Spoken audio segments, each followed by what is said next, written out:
Did you know in 2023, had he been alive, Sam Cooke would have celebrated his 92nd birthday? Unfortunately, he tragically passed away in 1964 at the young age of 33.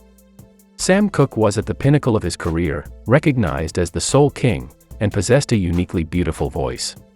His musical influence extended to a generation of artists, including Marvin Gaye, Al Green, Bobby Womack, Stevie Wonder, Otis Redding, and James Brown, among others.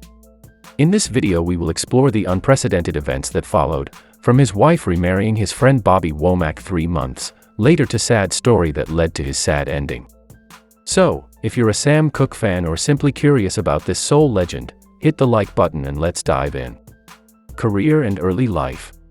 Born in 1931 to a Baptist minister and his devoted wife, Sam Cooke's musical journey began within the realm of the church. His early exposure to singing in church laid the foundation for his future career. Cooke's musical talents flourished during his childhood, and he eventually became a member of the vocal group the Soul Stirrers before embarking on a solo path. Initially focused on gospel music, he transitioned to recording pop songs in the late 1950s and throughout the 1960s. Beyond his captivating voice, Cooke's prowess as a songwriter was noteworthy, as he penned his own songs. He achieved a rare feat during that era by retaining ownership of his master recordings, a significant accomplishment for recording artists. He even established his own music publishing company and secured an impressive contract with RCA in 1960. His musical journey was marked by a string of major hits, including songs like You Sent Me, A Change Is Gonna Come, Wonderful World, Cupid, Chain Gang, Twistin' the Night Away, and Bring It On Home to Me. These hits solidified his status as a musical icon, resonating with audiences across generations. Sam Cooke death. Tragically, on December 11, 1964, at the young age of 33. Sam Cooke's life was cut short when he was shot and killed by Bertha Franklin, who served as the manager of the Hacienda Motel in Los Angeles, California. The legal proceedings concluded with a ruling that Cooke's death was justifiable homicide. However, since that fateful event, doubts have persisted regarding the circumstances surrounding his death. Cooke's family, friends, and devoted fans have raised questions about the details of the incident.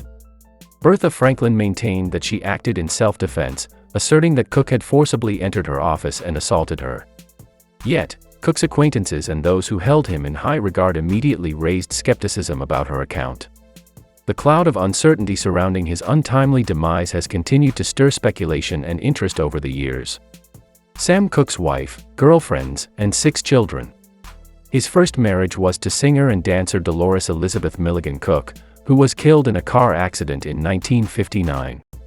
Although he and Dolores were divorced at the time, Cooke paid for his ex-wife's funeral. Cooke married his second wife Barbara Campbell Cooke in Chicago in 1959. Settling in Los Angeles, the singer's primary residence, their marriage was marked by geographic distance and a lack of emotional connection.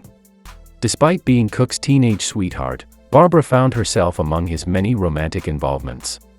Together, they had a daughter named Linda, born 1953 when Barbara was just 17, and Tracy, born 1960, and Vincent, 1961 to 1963.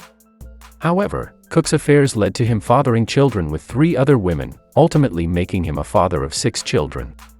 Tragedy further compounded their strained relationship when their third child, Vincent, passed away at the tender age of 18 months.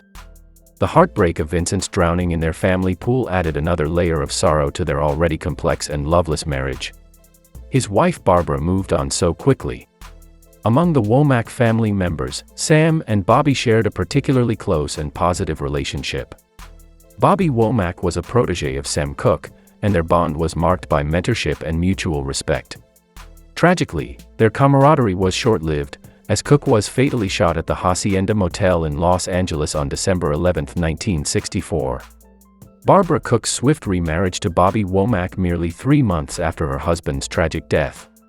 This caused a stir among fans who were taken aback by the rapid turnaround. Given Sam Cooke's reputation as a womanizer, Barbara's ability to move on quickly, despite the circumstances surrounding his death, may not come as a surprise. Barbara's own affairs and her humiliation stemming from the circumstances of her husband's killing added further complexities to her emotional landscape. In her vulnerability, Barbara sought solace and protection from Bobby Womack. She was 29 years old at the time, while he was 19. By 1965, she encouraged him to marry her, though the age difference between them. She was a decade older than him. This raised eyebrows and garnered criticism from those who disapproved of their relationship and speedy union. Bobby Womack humiliating Sam Cooke in death. The aftermath of Sam Cooke's passing led to a series of intricate and controversial events involving Bobby Womack. Bobby's appearance at Sam Cooke's funeral in Cooke's car, wearing his suit, alongside Cooke's wife Barbara, raised eyebrows due to the unusual circumstances. Even more surprising, Bobby Womack married Barbara Cooke just 3 months after her husband's death, which garnered criticism and disapproval from fans and observers. The complexity of the situation deepened when it became known that Bobby Womack had been involved with Linda Cooke, Sam Cooke's firstborn daughter, even before marrying Barbara. This tangled web of relationships further strained the already tumultuous situation. Bobby Womack's behavior didn't end there. He later released a song that touched upon his romantic involvement with his late friend's wife. The song, titled, "I Wish He Didn't Trust Me So Much," was released in 1985 after Sam Cooke's death. In the song, Bobby references the trust Sam Cooke had placed in him, alluding to the close bond they once shared, while also expressing his desire for Cooke's wife. This song highlighted the complicated and contentious nature of Bobby Womack's relationships with Sam Cooke, his wife, and his daughter. This added to the layers of controversy surrounding their intertwined lives. Barbara and Womack ended up having a son whom they named Vincent, named after a late son. Bobby and Linda messy affair. Things got worse when Barbara found Bobby Womack and Linda Cooke in bed. Linda was Sam Cooke's firstborn daughter with Barbara.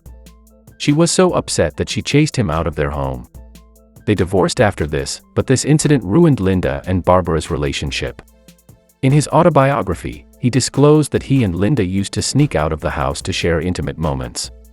Soon after this crazy time, Linda Cooke became Linda Womack by marrying his brother Cecil Womack, with whom she formed the duo Womack and Womack. Bobby and Barbara death. In 2014, Womack died at the age of 70. Before his death, he admitted that he had not spoken to Barbara, Linda, or his brother Cecil in years. In September 2021, it was reported that Barbara Campbell Cooke had died at the age of 85. Cooke's legacy. It's wonderful to hear that Barbara's granddaughter is working to keep her late grandfather's legacy alive and relevant. It's clear that Sam Cooke's music has had a lasting impact on multiple generations and continues to resonate with important social movements.